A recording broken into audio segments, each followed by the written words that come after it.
Shalom bien-aimés dans le Seigneur qui nous suivez dans cette tranche, dans votre tranche, trompette du sanctuaire. Que la paix de Dieu soit dans vos familles et partout où cette émission va vous trouver.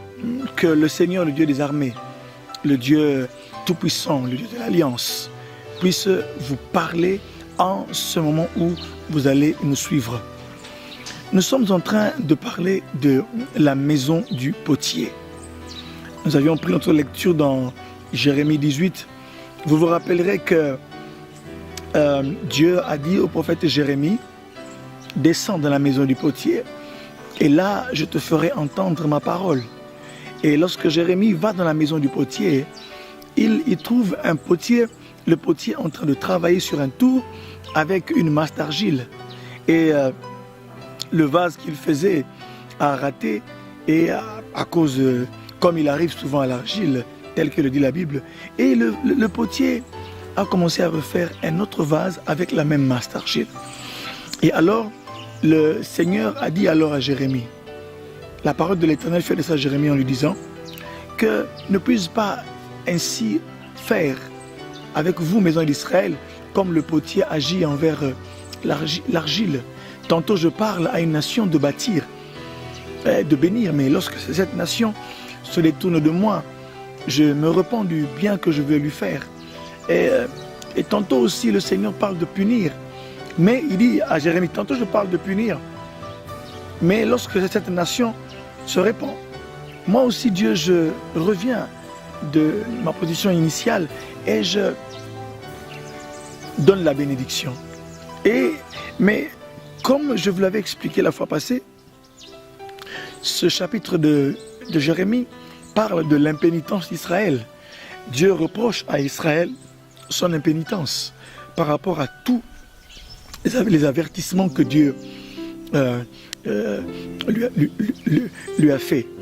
Et par rapport à cette lecture, nous avions parlé du potier et du vase, en disant que le potier, c'est Dieu, le divin potier, et le vase, c'est nous. Et nous avions relevé plusieurs choses, et les grands points. Nous avions parlé de la souveraineté de Dieu, nous avions parlé du problème de l'argile, nous avions parlé de l'artisan et de l'artiste, nous avions également parlé du langage du vase. Nous sommes en train de faire une lecture spirituelle de quelques vérités que nous pouvons trouver par rapport à cette image du potier et du vase. C'est pourquoi, dans le langage du vase, la fois dernière, je vous ai parlé de... Lorsqu'on voit le vase a un langage en soi. On a parlé du contenu et de la consécration. Et aujourd'hui, j'aimerais continuer avec vous sur d'autres points concernant toujours le langage du vase. Mais avant cela, quand même, j'aimerais lire avec vous le livre de Jérémie, Jérémie au chapitre 18. J'aimerais lire cela avec vous. Prenez vos Bibles là où vous êtes et tournez jusqu'au chapitre 18. Verset 1 jusqu'au verset 10. Je vais lire Jérémie chapitre 18, versets 1 à 10. La parole qui fut adressée à Jérémie de la part de l'Éternel en ces mots. Lève-toi et descends de la maison du potier. Là, je te ferai entendre mes paroles. Je descendis dans la maison du potier, et voici, il travaillait sur un tour. Le vase qu'il faisait ne réussit pas, comme il arrive à l'argile dans la main du potier. Il en refit un autre vase, tel qu'il trouva bon de le faire. Et la parole de l'Éternel me fut adressée en ces mots. Ne puis-je pas agir envers vous comme ce potier, maison d'Israël, dit l'Éternel. Voici comme l'argile est dans la main du potier, ainsi vous êtes dans ma main, maison d'Israël. Soudain je parle sur une nation ou sur un royaume d'arracher, d'abattre et de détruire. Mais si cette nation sur laquelle j'ai parlé revient de sa méchanceté, je me repens du mal que j'ai pensé lui faire. Et soudain je parle sur une nation, sur un royaume, de bâtir et de planter. Mais si cette nation fait ce qui est mal à mes yeux et n'écoute pas ma voix, je me répands du bien que j'avais eu l'intention de lui faire. Là, nous sommes au verset 10. Comme quoi, bien-aimés, nos actes, nos actions ont une influence sur ce que Dieu pense. On peut beau dire que Dieu est souverain, qu'il accomplit ce qu'il veut. On peut beau dire que Dieu ne se répand pas de ses dons. Mais ici, l'écriture est claire. Dieu est en train de dire ce qu'il a prévu de faire, il le fera ou ne le fera pas, selon votre réaction, votre comportement. C'est pourquoi il est très important de prêter attention lorsque Dieu vous parle. Il parle à votre famille, lorsqu'il vous parle en tant que ministre de Dieu, en tant qu'enfant de Dieu. Quand il vous parle, il est important aussi de pouvoir savoir quelle est la marche à adopter. Je me souviens, lorsque Dieu a parlé à Abraham, il lui dit, marche devant ma face et sois intègre. Donc tout cela est très très important. Alors, nous parlions donc du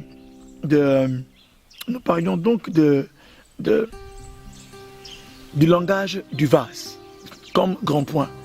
La fois passée, j'ai parlé du contenu et de la consécration.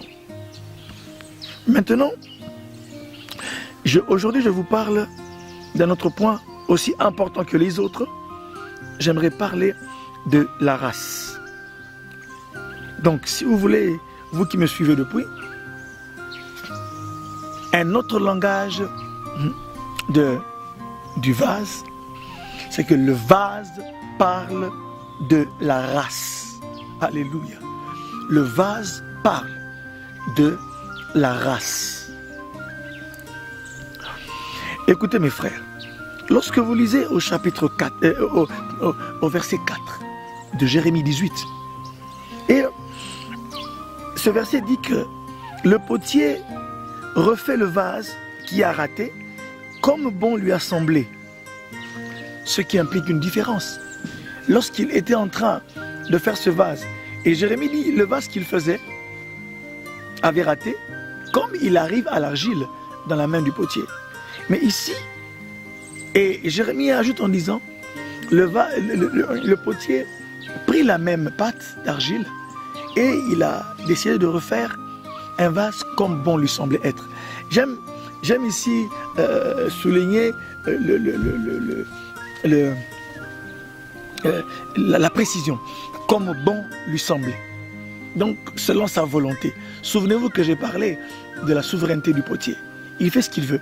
Il a créé un chacun comme il veut, quand il veut. Il est souverain et il fait des choses quand il veut, où il veut, comme il veut, sans rendre compte à personne, sans demander conseil à personne. C'est pourquoi, mes bien-aimés dans le Seigneur, quand il refait le vase, cela implique donc une différence. Cela implique bien sûr une particularité. Ici par race, je suis en train, souvenez-vous de l'enseignement que je vous donnais au tout début de nos émissions. Je parlais de la préservation de la race.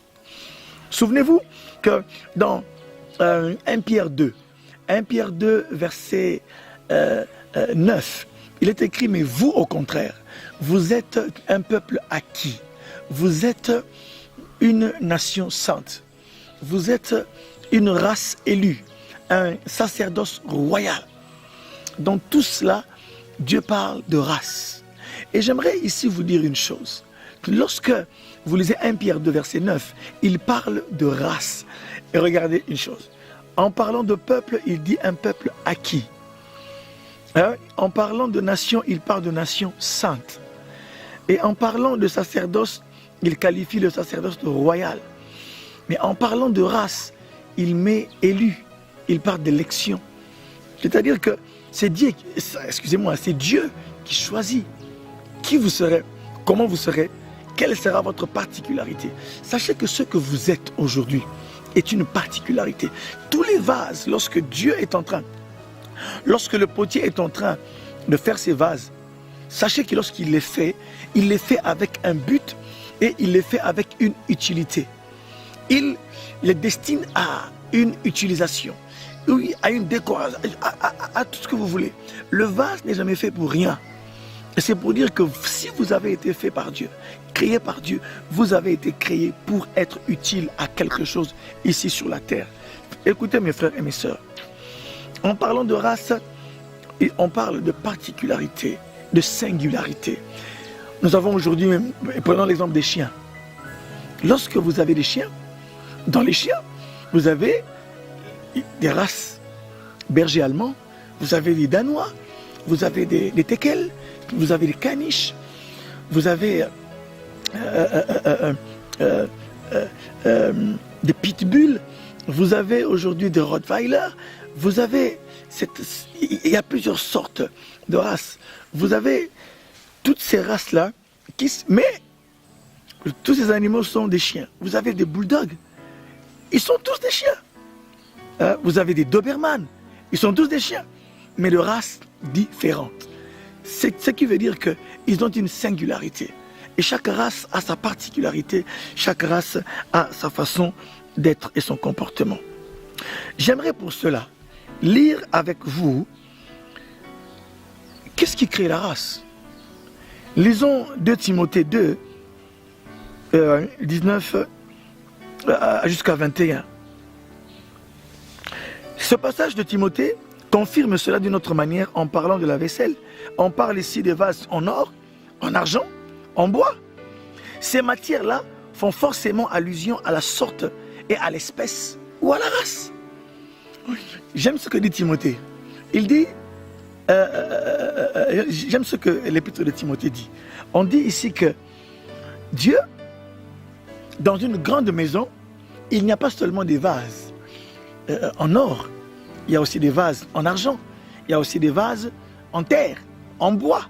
Cela fait référence à l'espèce. Mais ici, la race est déterminée par la vie de la sanctification. Car dans 2 Timothée 2, verset 21, il est dit, si quelqu'un se conserve pur en s'abstenant de ces choses, il sera un vase d'honneur. Il y a ici la différence entre des vases d'honneur et des vases d'un usage vil et normal. Il y a des vases d'un usage noble. Et c'est pourquoi, ici, je suis en train de dire qu'est-ce qui crée la race. Ici, ce qui crée la race, ou ce qui crée la particularité, la différence, c'est la sanctification. Là, je reviens encore à la sanctification, à la consécration.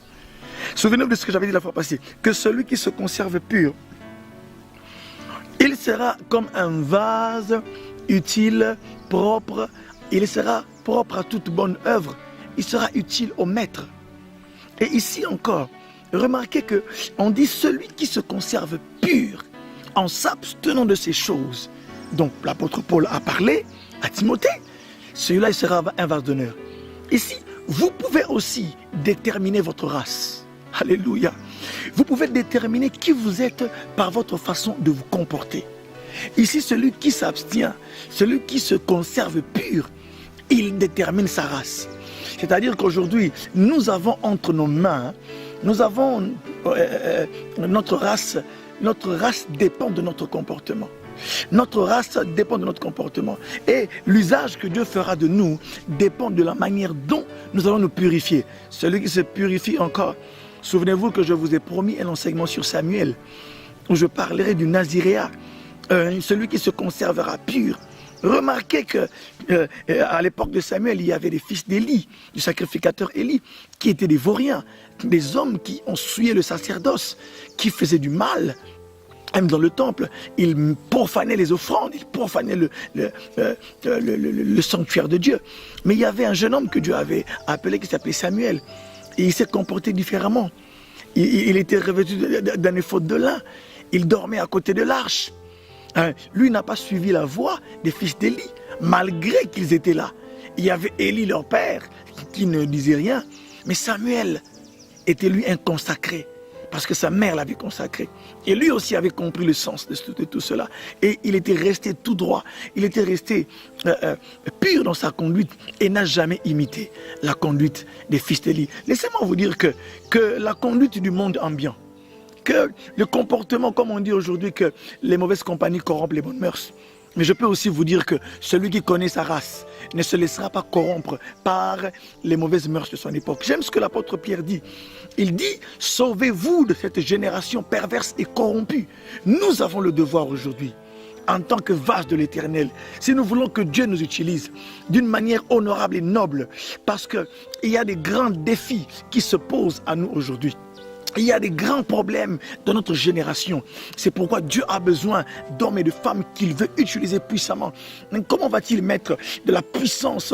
Comment va-t-il mettre une onction sans précédent lorsque ces vases ne comprennent pas le sens de la consécration? C'est pourquoi j'aimerais vous exhorter et vous dire que conservez-vous purs, mettez-vous à part de plus en plus. J'aime ce que dit Jésus dans l'Apocalypse, que celui qui est pur se purifie encore, que celui qui se souille encore. Mais bien aimé, dans les temps de la fin, il y aura deux choses. Ceux qui voudront se souilleront encore plus, iront encore plus dans le mal, comme on le voit aujourd'hui.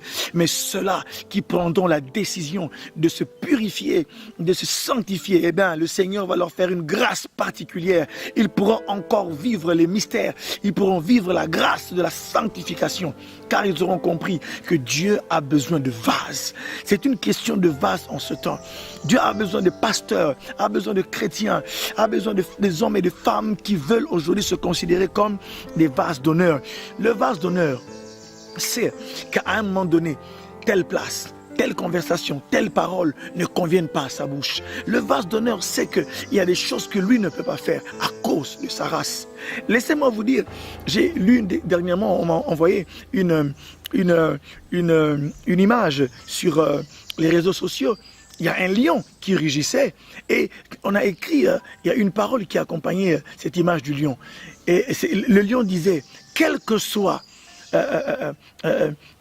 c'était en anglais, hein, je traduis, quelle que soit la situation économique de la jungle, je ne mangerai jamais de l'herbe. Ce n'est pas de l'orgueil ou de la fierté, mais c'est juste qui je suis. Donc, quelle que soit la situation économique de la jungle, quelle que soit la rareté du gibier, même s'il n'y a plus de gibier dans la jungle, le lion ne mangera jamais des herbes pour se rassasier, car sa race demande à manger de la viande. C'est un carnivore. C'est pourquoi, mes frères et mes sœurs, la race connaît sa nourriture. C'est pourquoi j'aimerais aujourd'hui aussi m'adresser à cette race-là, à ces hommes et à ces femmes, vous de qui on se moque, vous que le diable est en train de faire lever des hommes et des femmes contre vous pour vous faire abandonner l'œuvre de Dieu. Sachez que vous êtes d'une race élue.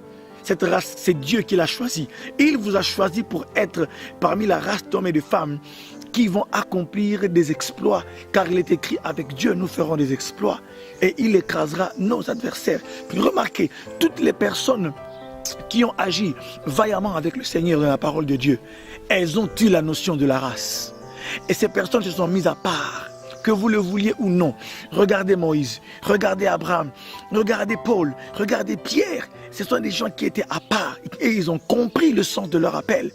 Le chrétien ne devrait pas vivre comme tout le monde, car il comprend que lui, il fait partie d'une race élue. Et cette race, elle est élue pour le service de Dieu. Et surtout, les vases d'honneur. Il y a des vases d'honneur qui me suivent aujourd'hui. Peut-être que vous ne voyez plus certaines choses dans votre vie. Peut-être que vous voyez des situations difficiles, même des situations heureuses. Aujourd'hui, ce n'est pas seulement la crise qui fait que des hommes et des femmes puissent renier Dieu. Même également la bénédiction. Certaines personnes, après avoir été bénies par Dieu, oublient leur race. Or, vous ne devez jamais oublier qui vous êtes. Vous ne devez jamais oublier à qui vous appartenez.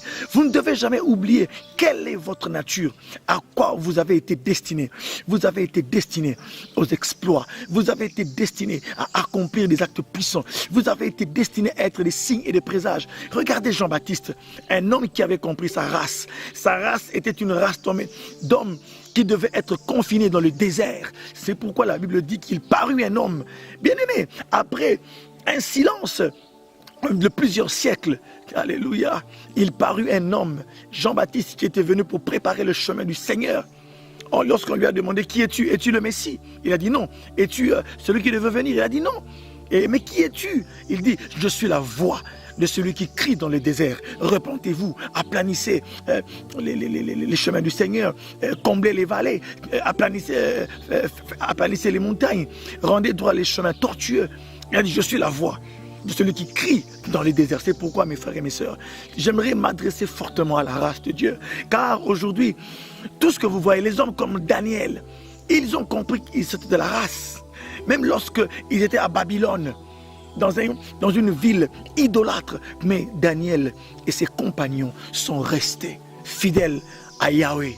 Ils sont restés fidèles à adorer toujours le vrai Dieu. C'est pourquoi, mes frères et mes sœurs, sachez que la race est une affaire de décision. Non seulement d'élection, Dieu vous choisit pour faire ceci, mais vous devez aussi choisir de vous conserver tel que vous êtes. Vous êtes une race élue, vous êtes un homme à part. Remarquez que Daniel dira, non, ne nous donnez pas les mets qui viennent de la table du roi de Babylone. Donnez-nous à manger des légumes et de l'eau.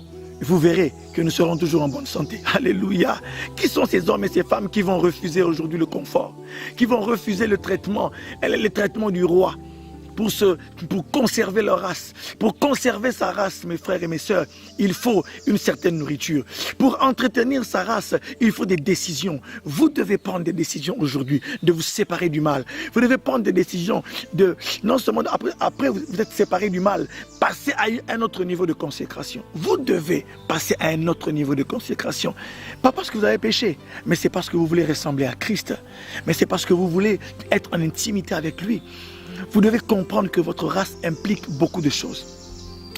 Bien-aimés dans le Seigneur, la race est très importante car elle implique tout le plan de Dieu.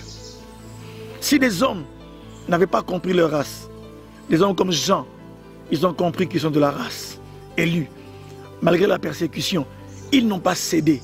Et c'est pourquoi on l'a déporté dans l'île de Patmos comme prisonnier. Là, dans l'île de Patmos, on déportait les prisonniers qui voulaient vraiment être punis sévèrement, les condamnés à mort. Mais là, à Patmos, Jésus lui apparaîtra. D'où nous allons recevoir cette révélation, oh combien importante, de l'Apocalypse. Il l'a reçu dans un état de captivité. Sachez mes frères, que lorsqu'on connaît sa race, rien ne peut nous arrêter.